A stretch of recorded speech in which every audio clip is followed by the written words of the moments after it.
क्या तुम्हें कभी ऐसा लगा है कि तुम्हारी ताकत धीरे धीरे खत्म हो रही है, जैसे तुम अंदर से खाली होते जा रहे हो? महात्मा बुद्ध ने कहा था कि तुम्हारी सबसे बड़ी बर्बादी तुम्हारी अनियंत्रित वासना है। आज की दुनिया में तुम हर दिन खुद को अंदर से खोखला कर रहे हो। तुम्हारी एकाग्रता, तुम्हारी मर्दानगी और तुम्हारा आत्मविश्वास सब धीरे धीरे खत्म हो रहा है।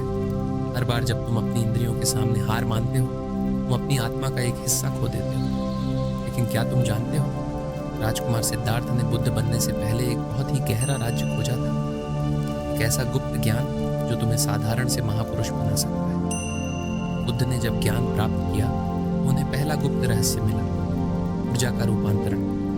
उन्होंने सिखाया कि जो ऊर्जा तुम्हें वासना की ओर ले जाती है, वही ऊर्जा तुम्हें अजेय बना सकती है। अगर तुम इसे नीचे की ओर बहने देते हो, तुम एक आम इंसान बनकर रह जाओगे।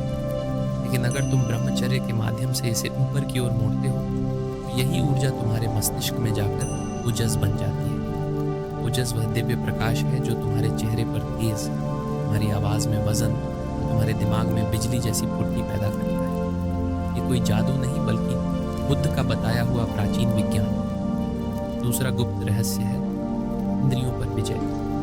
आज का यह आधुनिक युग तुम्हें अपना गुलाम बनाना चाहता है। सोशल मीडिया, विज्ञापन और अश्लीलता, ये सब तुम्हारी ऊर्जा को लूटने के लिए बिछाया गया एक जाल है। बुद्ध ने कहा था, जो अपनी आंखों और कानों पर काबू नहीं रख सकता, तो कभी अपनी नियति का मालिक नहीं बन पाएगा। तुम्हारी सबसे बड़ी लड़ाई बाहर नहीं, तुम्हारे अपने मन के भीतर है। तुम इस जाल को तोड़ कर अपनी इंद्रियों को वश में कर लेते हो, तुम्हारी संकल्प शक्ति लोहे की तरह मजबूत हो जाती है। दुनिया की कोई भी ताकत तुम्हें तुम्हारे लक्ष्य से भटका नहीं सकती।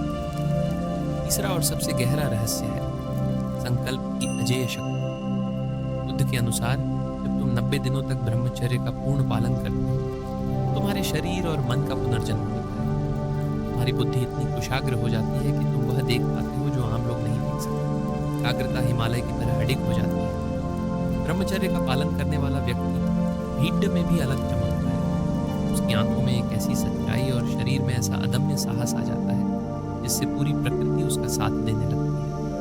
ये वह शक्ति है जिससे तुम असंभव को भी संभव बना सकती हो। बुद्ध कहते थे, हजारों युद्ध जीतने से बेहतर है खुद पर विजय पाना। चुनाव तुम्हारा है धीरज। तुम वासना के कीचड़ में सडीडी नीच कर आम इंसान की तरह मरना चाहते हो, बुद्ध की तरह आत्मज्ञान के शिखर पर चमकना चाहते हो। ये राज, जिसने सदियों से महान योद्धाओं और संतों को जन्म दिया है, आज तुम्हारे सामने है। इसे अपनी सबसे बड़ी ताकत बनाओ। आज ही संकल्प लो, अपनी बर्बादी को रोको और अपने भीतर की उस सीमित शक्ति को जगाओ। याद रखो, तुम एक शेर हो, और एक शेर कभी वासना का गुलाम नहीं होता। जागो और अपने असली स्वरूप को पहचानो।